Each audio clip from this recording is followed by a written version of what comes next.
I could start in English if it is okay. To, first of all, express my gratitude for being invited to such a challenging job, to moderate distinguished excellencies presenting a very tough and not so easy to answer question of the region, Serbia region, Berlin process, and how they perceive what is going to happen during 2019, at least 2019, in that respect. I have to admit at the very beginning, my picture of Europe of 2019 is a little bit less gloomy that we heard since this morning, particularly from the announcement before this panel.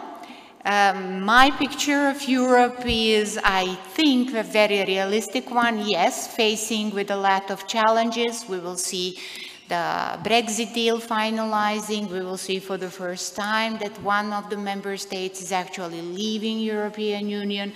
But we will also see the important European elections, or the elections for the European Parliament. And of course, something which is very dear to my heart, we are going to see the continuation of the enlargement policy, the new developments in that respect. So that is the picture of Europe that I would like to speak about this morning, not of course putting in the mouth of distinguished speakers what they are going to say. But let me start with the issue that actually make a wider scene for the development in that respect. Let's start talking about Berlin process. Let's start discussing about the very important process that has been forged, that has been created back in 2014, and up to now with a lot of experience in the process. So if you don't mind, I will give the floor first to the very origins of the Berlin process, to the German ambassador, Ambassador Schieb, to give us his own input or the input of Germany regarding, is the idea from the very beginning until now, which is not finalizing the process, the moment of finalizing the process, something which was the original idea, or we took the wrong direction? Ambassador? Thank you very much. Thanks for having invited me. I'm honored to be here. Yeah, difficult and important question. Maybe beforehand, I would share your view that, if I understand correctly, your positive outlook on Europe in 2019. So I think it's right that Europe has always kind of managed, looking back, to overcome the obstacles, challenges. So I think there's a lot of reason to be cautiously optimistic. It's not all doom and gloom, not least looking at the enlargement process, which is clearly ongoing. Now, regarding the Berlin process, the German Chancellor Merkel inaugurated, as is well known, the Berlin process in 2014. I think the overall idea was that this process was meant to be kind of an initiative, initiating processes. Yeah? And this is still valid. We would say all challenges and difficulties notwithstanding, the Berlin process has been a success. However, no doubt, many challenges remain. One of the main challenges is probably kind of ownership. Yeah, that it's not the initiators of the process are now in the driver's seat, but those who should benefit from this process. So talking about ownership, etc. Just a few more general remarks still, we think that the EU rapprochement and regional cooperation belong together. Regional cooperation is extremely important for this region. It clearly leads to more prosperity, strengthens trust, and improves neighborly relations. And it's also, it should facilitate the EU rapprochement of all countries involved. This is the main aim, objective of the Berlin process. We had a number of important conferences, maybe briefly to refer to the London conference and the joint declaration on regional cooperation and good neighborly relations, which was adopted at the conference,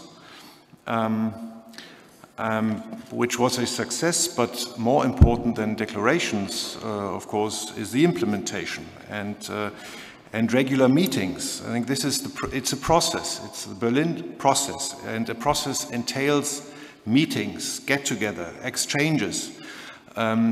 So building of trust, addressing all difficult issues. We would only like to encourage all Western Balkan countries to make the best use of all the existing platforms. And we should be careful not to jeopardize what has been achieved so far. So momentum is very important, commitment. I think it's fair to say that the Berlin process has become a kind of a household name, and it has made possible to move a number of issues and initiatives forward. Referring to the Sofia summit in May, very important in regard of this, the connectivity issue package, which was adopted, and a few also some results maybe as showcases for smaller and bigger success stories. And security issues were on the agenda in the London conferences. This was a new element. We adopted a roadmap regarding this initiative on reducing small arms and light weapons until 2024. And we just had on the 11th of December, we had a ministerial conference jointly hosted by the French and the German foreign minister in Paris this week. We also had other tangible results in the field of connectivity. The inauguration of the transport community is another positive example. What we also very much welcome, looking at Serbia, that the issue of, or the theme of digitalization is so high on the agenda here, and especially Prime Minister Brnabić attaches a particular interest in this. And here we also think this is something where also the Berlin process can contribute to bringing this forward, digitalization.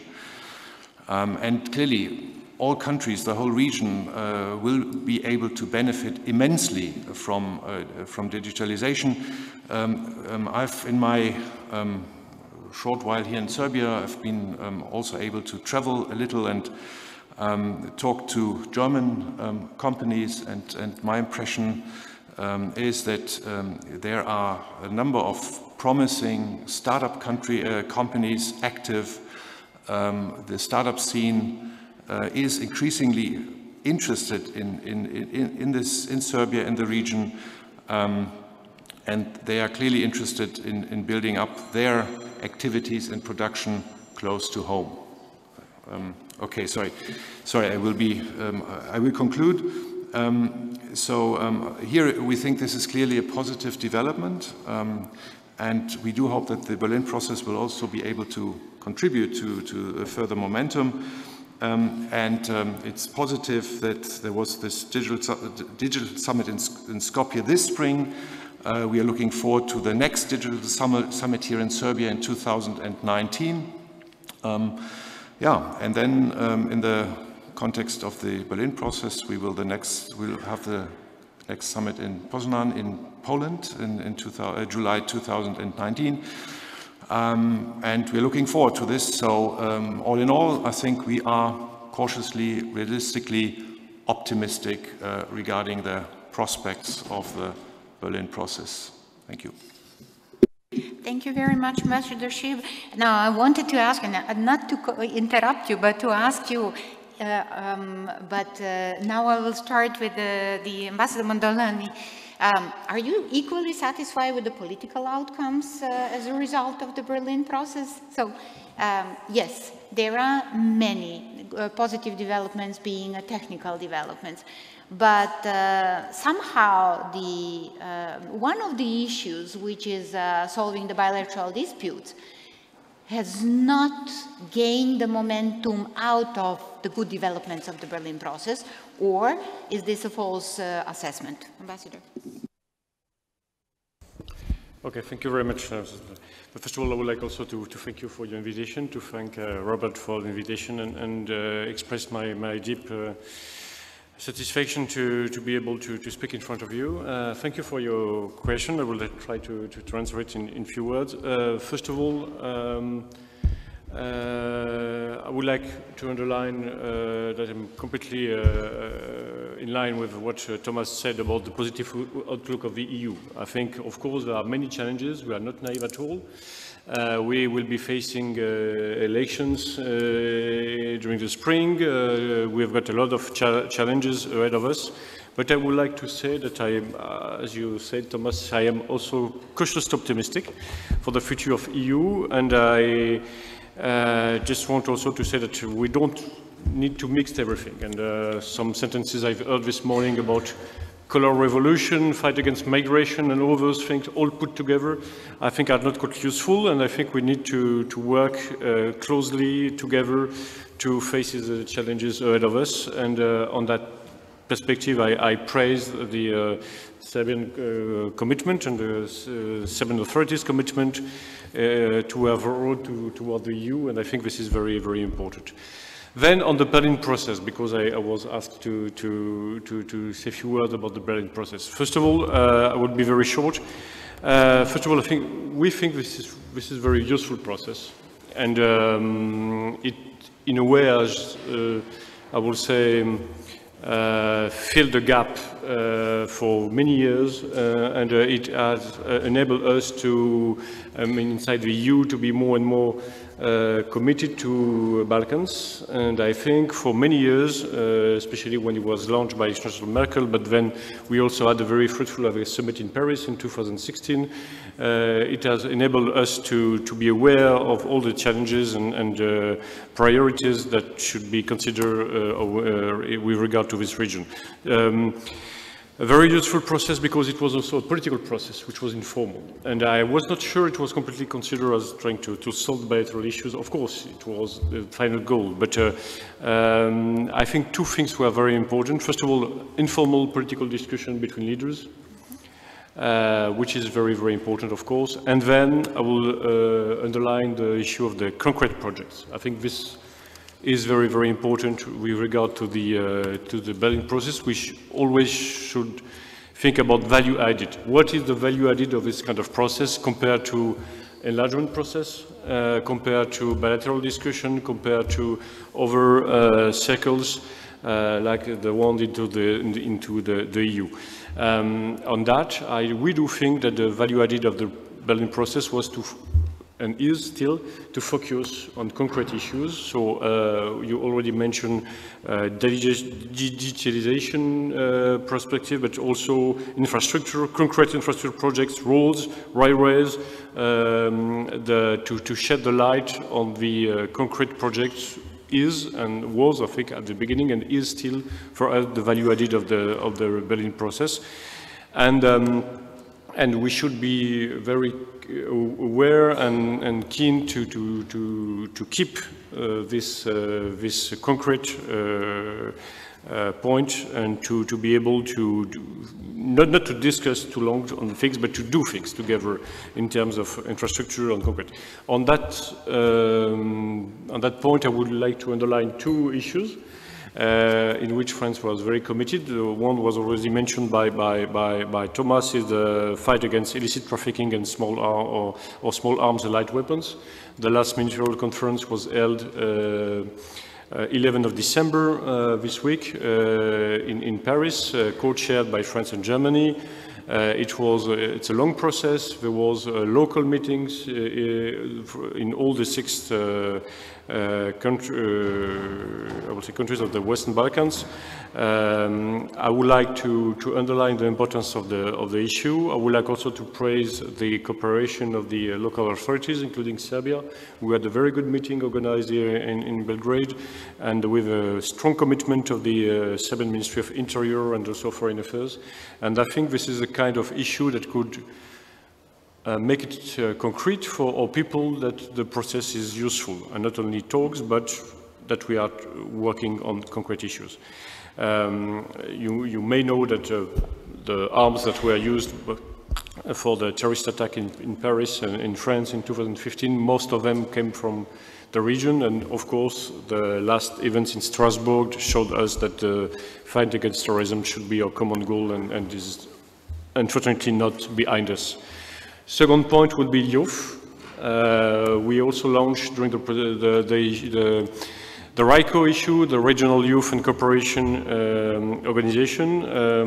Office, which is a little brother, I will say, or little sister of the French-German Cooperation Office that was held. I think this is very important. There is also a link with the issue that I just mentioned about fight against terrorism, because we also asked the RICO to be more present in the fight against radicalization, which is a challenge ahead of us also in this region, where RICO is, we consider it as very useful for reconciliation among the states, of course, and they are doing a lot of things on that, but also we do think it has a specific role to play for to fight against the hate speeches and against, for example, radicalization.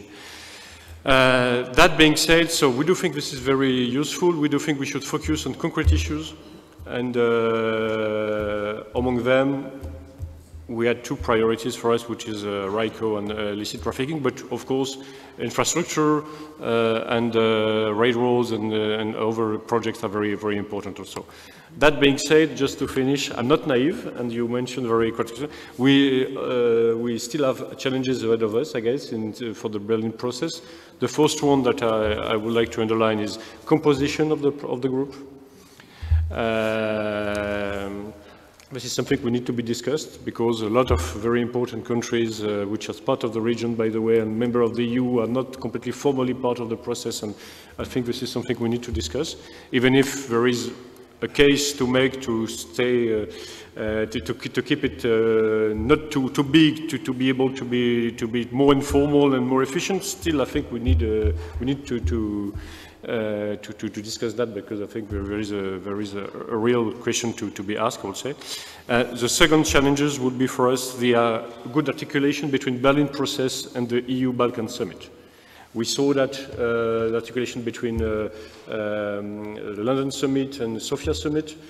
I think this is very important that the Balkans stay high on the agenda of the EU. A lot of presidencies, like Bulgarian presidencies, but also Austrian presidencies, and others are very, Romania, I think, is coming, are very keen to put, to keep the Balkans issue high on the agenda.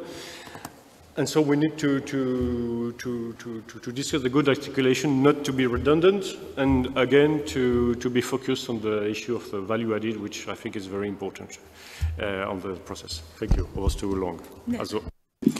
No, it's okay. Thank you very much, but I will switch now in Serbian. Sad ću se malo prepaciti na srpski jezik. Zapravo, kod ovog drugog pitanja je upravo Bugarska, vama su potrebni Slušali se, ambasador? Upravo je Bugarska tokom svog predsjedavanja imala taj izazov artikulacije samita. Zanima me kako je zapravo izgledalo spakovati sve to, ako smem tako da kažem, u samitu Sofiji.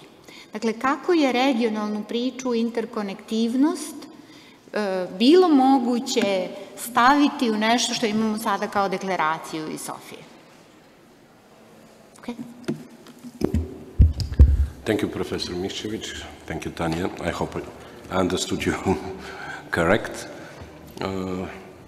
First of all, allow me to congratulate the organizers of this conference. For me, it's very, very interesting and important, and I'm sure the results will be useful for everybody of us, for politicians, diplomats, people from the business.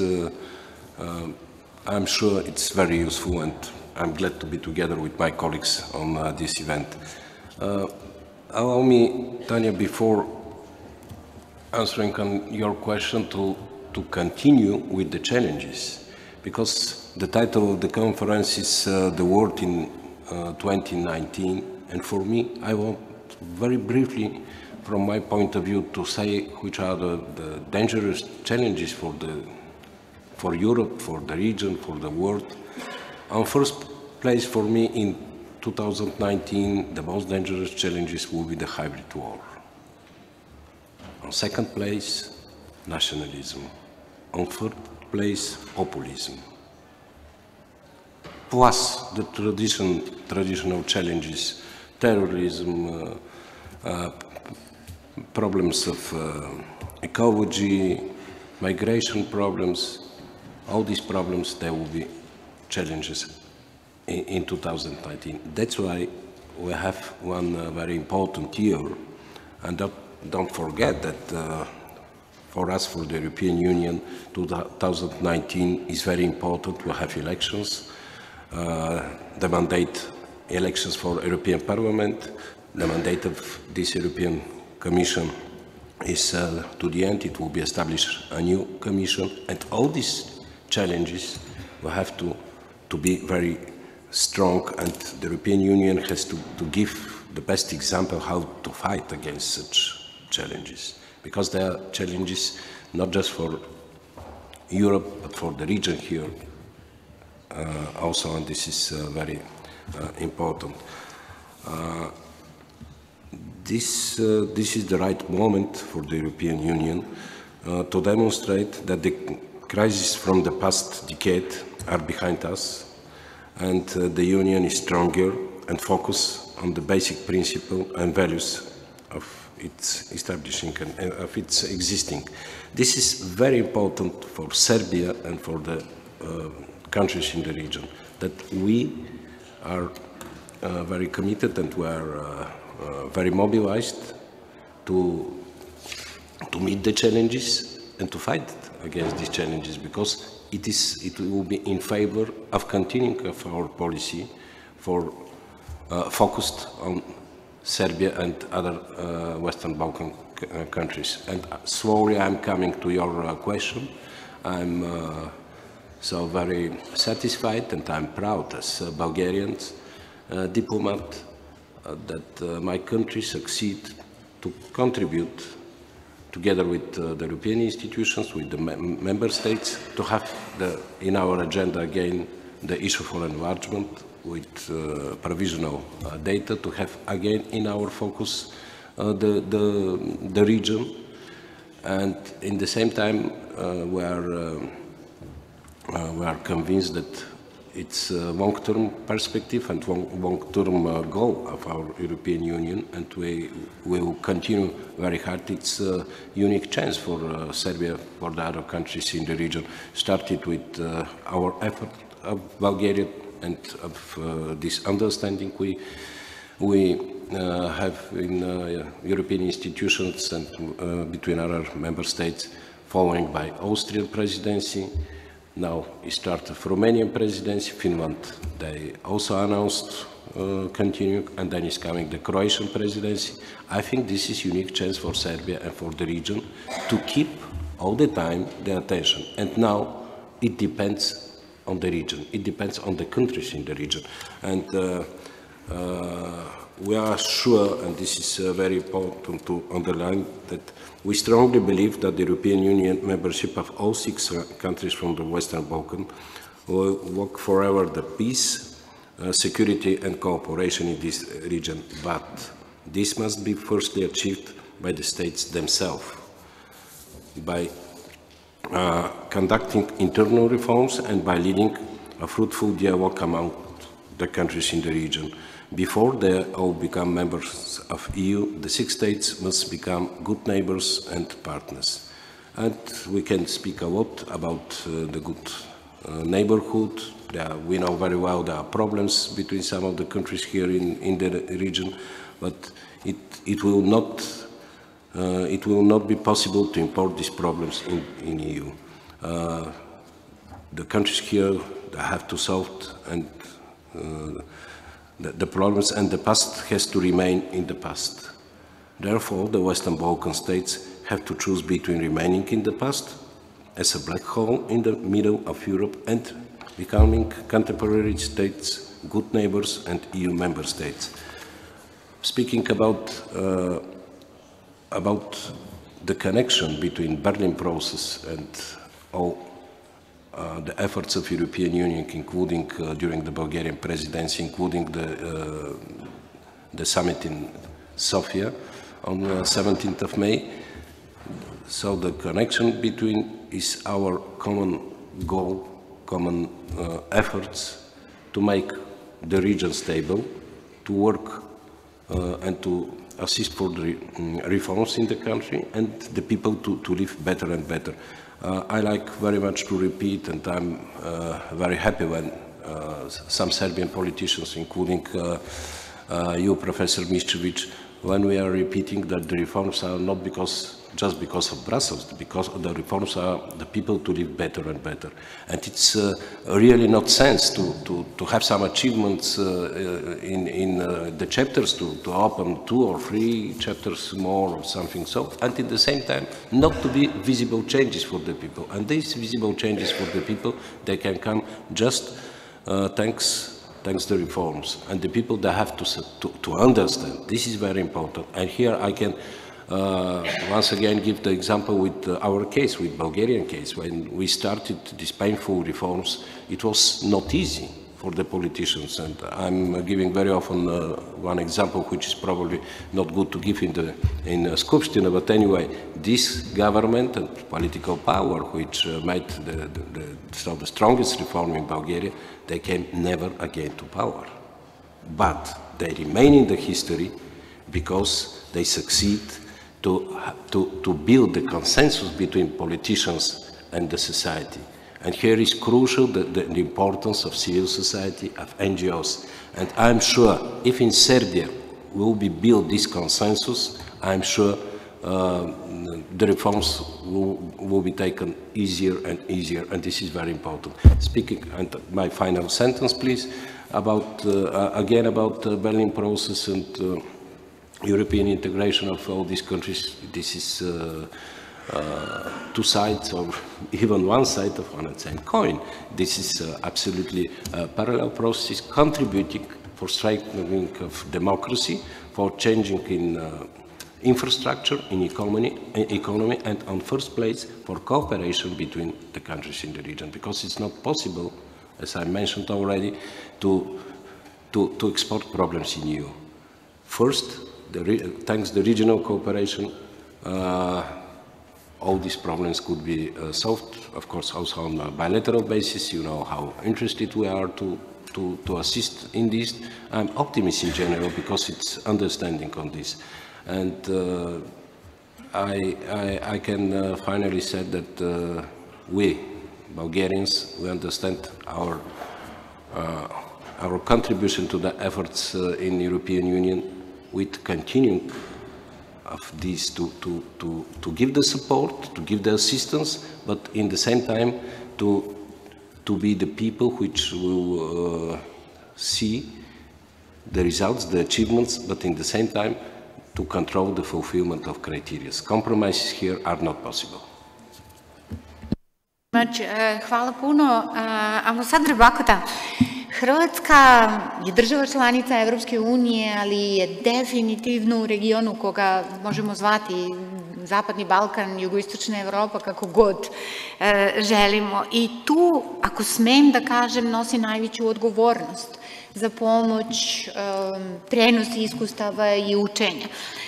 Sad, u ovom segmentu regionalne saradnje naši odnosi sa Hrvatskom, odnosi regiona Zapadnog Balkana sa Hrvatskom kao članicom Evropske unije su od jako velikog značaja. Jel se slažete sa mnom ili mislite da je zapravo Hrvatska jedna od 28 država članica i ima zajednički stav ili opet ima drugačiju vrstu pogleda i razumevanja regiona? Thank you, Tanja. Since all of my colleagues on the panel they discussed in English, I'll continue in English as well. First of all, thanks for moderating this panel, and of course, many thanks for Robert for organizing this conference and for invitation for my participation. I will share actually what you mentioned in your remarks, opening remarks, that from your point of view, situation is definitely not so gloomy as it was presented at the very beginning. We should not forget, for example, that today there will be European Council and the Western Balkans will be very high on the agenda. Unfortunately, the leaders are discussing about the Western Balkans when the crisis is ongoing, but on the other side it also shows that there is a high responsibility from the European side about the Western Balkans, about the promisings regarding enlargement process. Mogherini, high representative, mentioned yesterday in the European Parliament that enlargement process, the Western Balkans actually will remain as the priority of the European Union, and also announced that the opening of processes with Macedonia and with Albania will be also quite promising. We should not forget that the European Union also adopt the very important enlargement strategy in 2018, and of course I commend very much, Radko, the fact that you also run a very successful presidency in 2018 by organizing European Western Balkan Summit, and we will make the same in 2020 during our presidency, because you rightly mentioned Croatia is the country with very specific knowledge from the region, and also the country with the freshest memories and experience from our EU processes. So we do have responsibility in this regard to be, probably we are always saying, staunchest proponents of the enlargement process, and enlargement will definitely remain as the highest priority of our presidency, since, as I already mentioned, we will be running also EU Western Balkans Summit. So there are some other good developments in the region as well. Situation between Skopje and Athens, of course, is quite promising. So we should rather keep on having a positive approach towards situation in the region. Secondly, of course, I definitely commend that we are sharing the opinion I'm sharing from Tomas and Frederik about the very important instrumental role of Berlin process. Berlin process has managed also to raise very high the importance of the Western Balkans. From the political point of view, all of you have mentioned this as a very important message to the Western Balkan countries. Secondly, of course, everything what was priority from the Berlin processes is very much in line what is the EU trying to do in the Western Balkans, and actually what is the matter of consensus in the Western Balkan countries. It is connectivity, infrastructural projects, energy. I would also emphasize a huge increase of billion euros actually till 2020 when it comes to the programs regarding youth.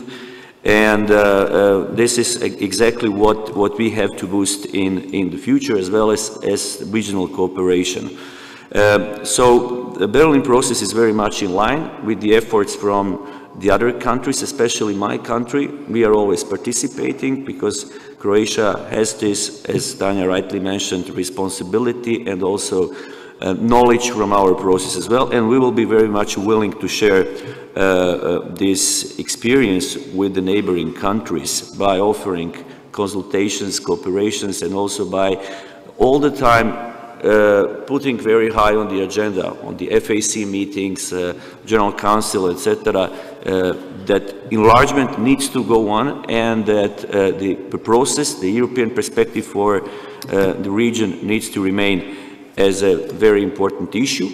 And definitely, I will repeat this once again, during our presidency in 2020, we will organize the European Western Balkan Summit again, and enlargement will remain, and Western Balkans will remain as our highest priority.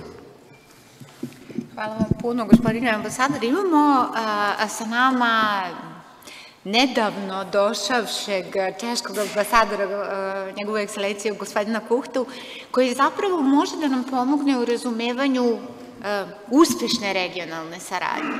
Dakle, ovaj region jako pun problema u koje nismo ulazili u detalje, ali uvek spreman da uči iz onoga što su vaše iskustva u Višegradskoj četvorci. Možete li nam reći gde vidite sličnosti ili razlike? Šta možemo naučiti? Dobar dan, ja razumijem na vašem jeziku i mogu također i razgovarati, ali dogovorili smo sa kolegama da nastavimo na engleskom. So I would like to share some of our experiences from the Visegrad group, because it's also about the regional cooperation, and of course we are not participating as a Czech Republic in the Berlin process, but there are many similarities. So I will cancel many my observations because it was already said a lot. My colleagues have very similar views and opinions like me, so I will concentrate on the Visegrad group's experience. Political leadership is crucial. Politicians should send clear and positive messages because regional cooperation cannot be fully successful if it's left to senior officials, while politicians exchange inflammatory messages through media. Clearly expressed and implemented common political will is needed. We had a period in the Visegrad group cooperation that there were some very negative periods when either our politicians or politicians from other countries were not very convinced that the group of 4 countries like Czech Republic, Poland, Slovakia and Hungary is the best to be improved and to be continued. They were saying, let's go more to West, let's cooperate more with the old member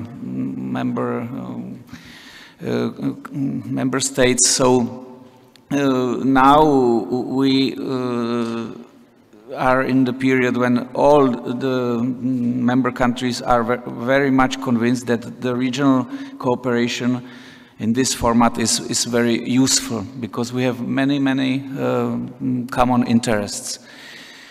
But you need mutual confidence, especially talking about the region of Western Balkans, where there is sometimes a difficult past, and not only among the leaders but also among citizens is needed, the mutual confidence, especially among young people. Cultural exchanges, youth contacts, various common projects are very beneficial to the future of the region.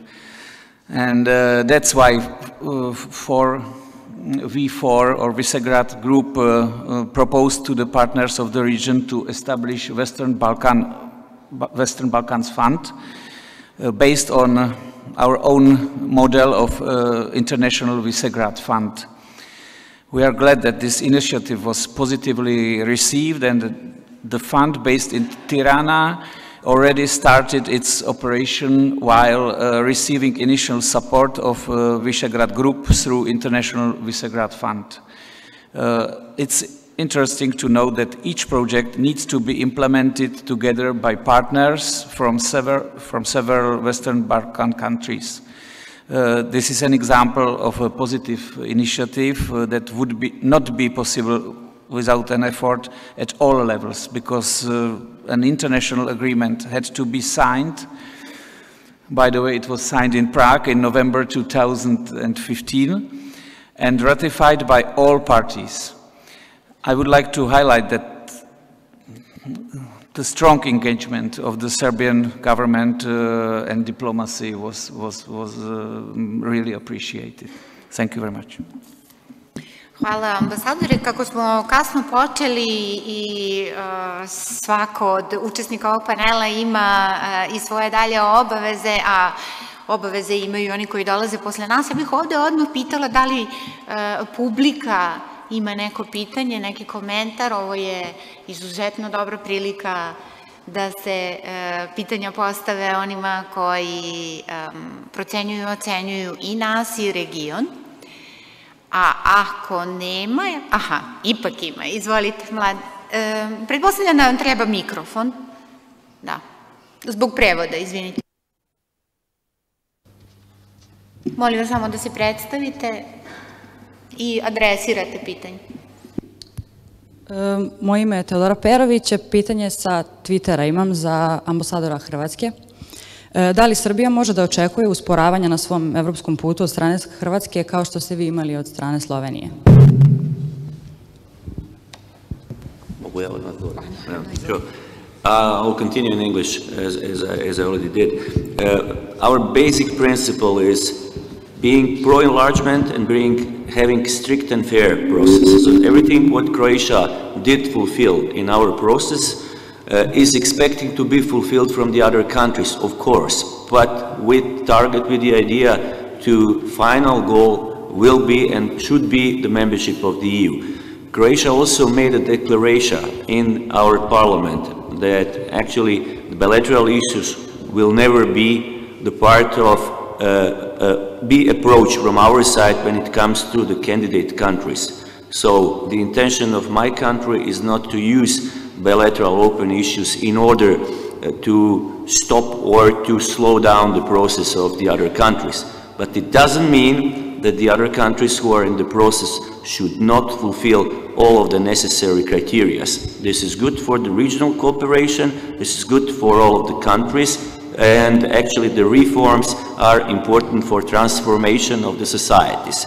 So in this regard, I want to emphasize that we are very much pro-enlargement, and we will definitely expect from all of the countries to fulfill what is necessary apart from acquis communautaire and from the enlarged frame. That's my answer. Hvala. Uvek je dobro čuti da možemo očekivati pomoć i naravno potpuno spremni na ispunjavanje uslova. Izvolite.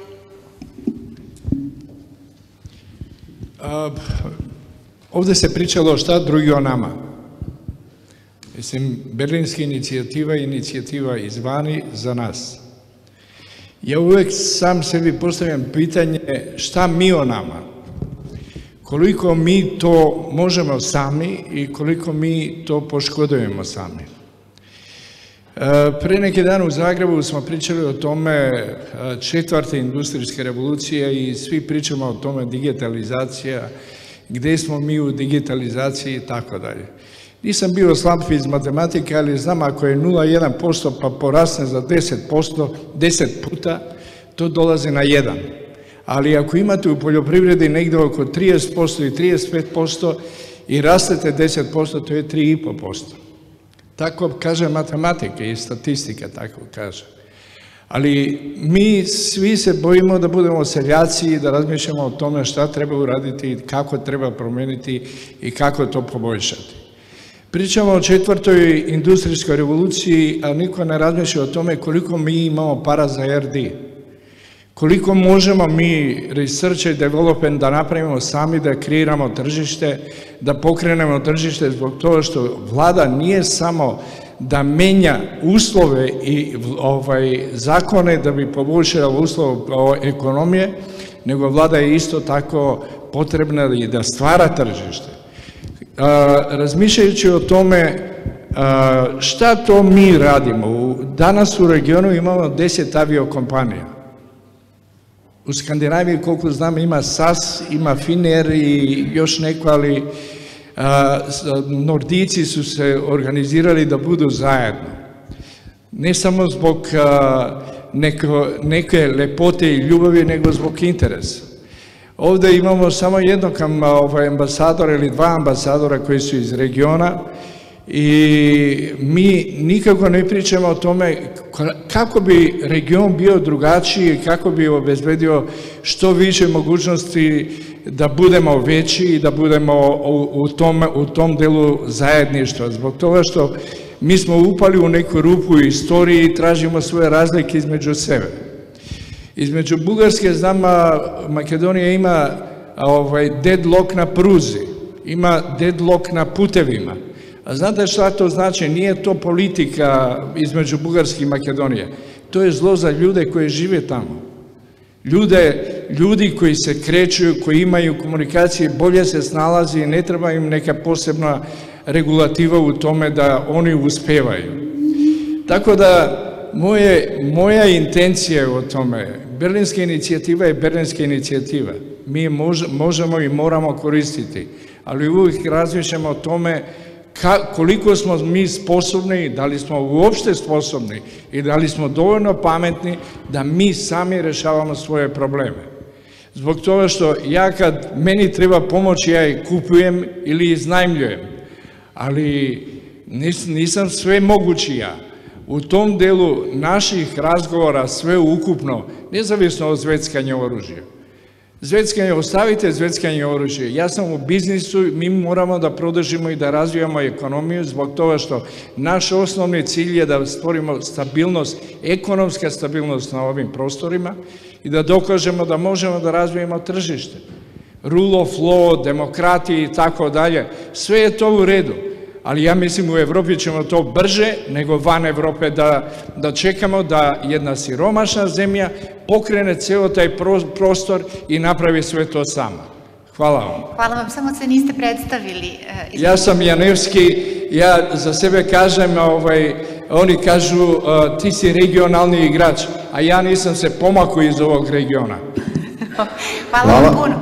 Upravo je to suština i poenta ove priče. Vidim da sad meni oduzimaju reč, ali sam htela da ovim i završim, ako mi dopustite, samo da dam reč ambasadorima po jednu rečenicu. Jesmo li mi u stanju da sami rešavamo svoje probleme ili zašto region kome pripadamo, Zapadnog Balkana, jeste region za koji je Evropska unija zainteresovana. So, why are you interested in us with so many problems and challenges that we are facing? This is the question for the very end. Ambasador Radko.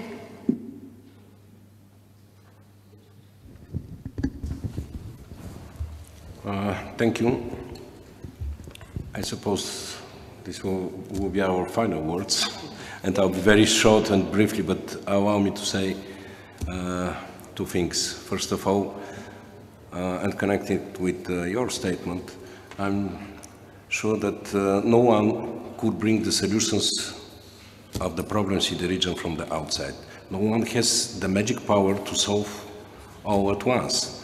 Every decision and solution has to be from inside the societies in order to be stable and a long-term one.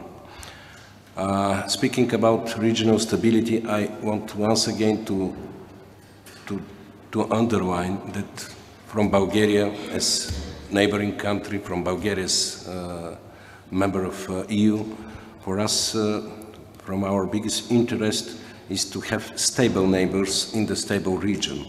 And we see here the importance of strengthening of democracy in all these 6 countries. And on second place, solving of the problems between them, and on third place, this is the issue with connectivity between these countries and connectivity with European Union countries. In this regard, Berlin process is very important, is really part of our common efforts. And probably my final sentence will be, we want borders on the Balkans to fall, not to be moved. Thank you very much. Thank you, Tanja. Thank you. I'll try to be very brief. I think it's not really the question. Of course, the Western Balkans is important and remains important. And just look at the map. Serbia is more or less surrounded by EU member states, and we want Serbia to eventually become an EU member. No doubt, it's a difficult process, politically difficult, but also in many other respects. And one remark in addition, maybe, I think there are so many other very difficult international problems on the EU's agenda currently, but this does not mean, and you can argue the focus is on other issues, so to say, but this does not necessarily mean that there's a lack of interest in this region. Yeah? So I think one has to be very careful. Berlin process, again, it's meant to be a platform, a facilitator, but in the end it depends on the political will and of the ownership of those countries which should benefit from this process. One remark, it's also about reconciliation, and we do hope that this RECOM initiative will kind of make progress sooner rather than later. So it's also about reconciliation. This is also important to keep in mind. The Berlin process should facilitate EU rapprochement, yeah, should facilitate the path towards EU membership. And this path is not only about ticking boxes. My very last remark, it was mentioned by Radko, my Bulgarian colleague. It's also and especially about creating a political consensus involving all the political risks. This is very clear. But and I think the Parliament, where we are now, has a crucial role to play here. So yeah, and this is also always important to keep in mind. The Parliament should challenge. It's its role to challenge the government, but always with the objective to finally get to better results, to get to come to better laws than to be adopted here. Thank you. Thank you, Tanja. So, very shortly, first of all, there is no lack of interest. Western Balkans are still high priority for EU, I guess. Then we'll be stronger with Western Balkans inside the EU than outside EU, so we'll be stronger together. And we definitely want, I mean, if it is a choice of the Western Balkan countries, we will really welcome these countries to EU, provided that, of course, certain of conditions are required, but a strong political will to have the Western Balkans inside EU than outside the EU. Then let's work together to develop infrastructures, economy, to fight against common challenges like the one that mentioned, radicalization, radicalism, terrorism, and all security issues. Thank you very much. I will use this opportunity to answer to my friend Svet from Macedonia, and he is definitely a regional player. I think that quite important for the economical development in the region is stability. Somebody raised this issue in the first panel, that without stability we cannot attract foreign investors, opening of labor, opening of industry, etc.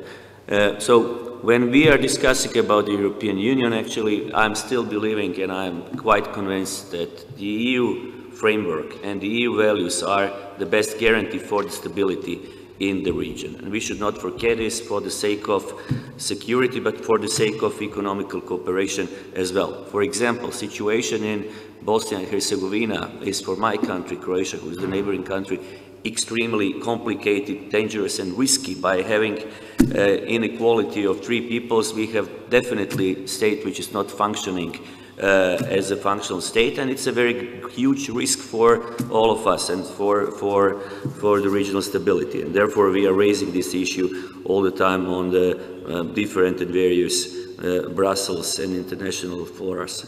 Eventually, I just want to say that my country is very much, when it comes to multi-annual financial framework and debate about cohesion, very much in favor to remain cohesion funds on the same level, because it is very important that all of the countries have same opportunities in order to be developed and in order to catch the standards from the highest, from Brussels and from most developed countries in the EU.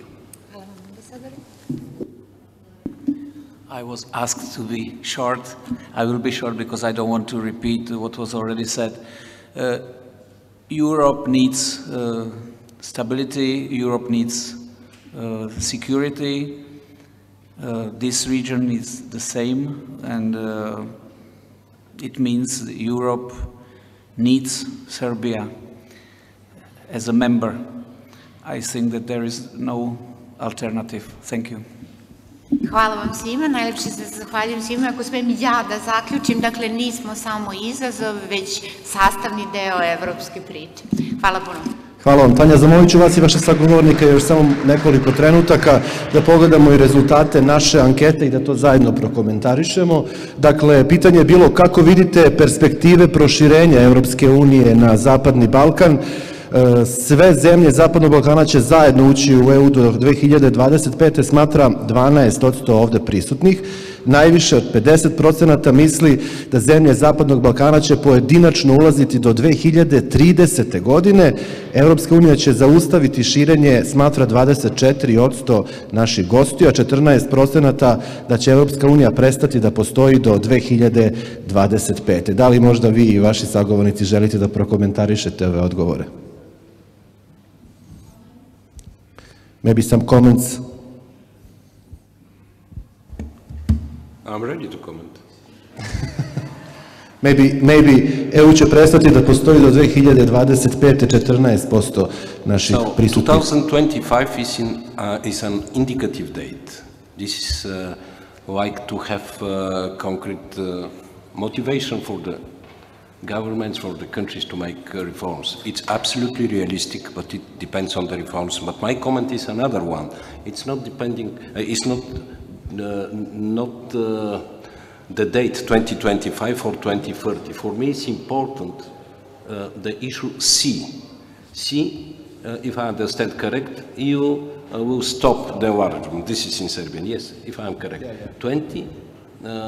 24% of the people. That means that the majority of the people, more than 70%, are sure that the European perspective is realistic. And this is very important.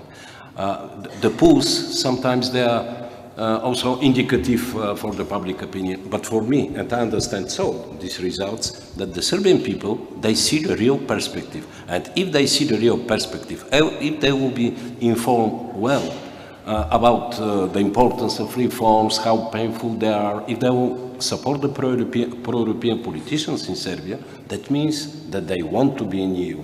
And this is important, to have this full understanding and full consensus between the society, between the people and the politicians. And once again, the importance of NGOs here is very, very crucial. Yeah. Thank you very much. Maybe some other opinion? Maybe some question from Twitter? Okay, thank you very much.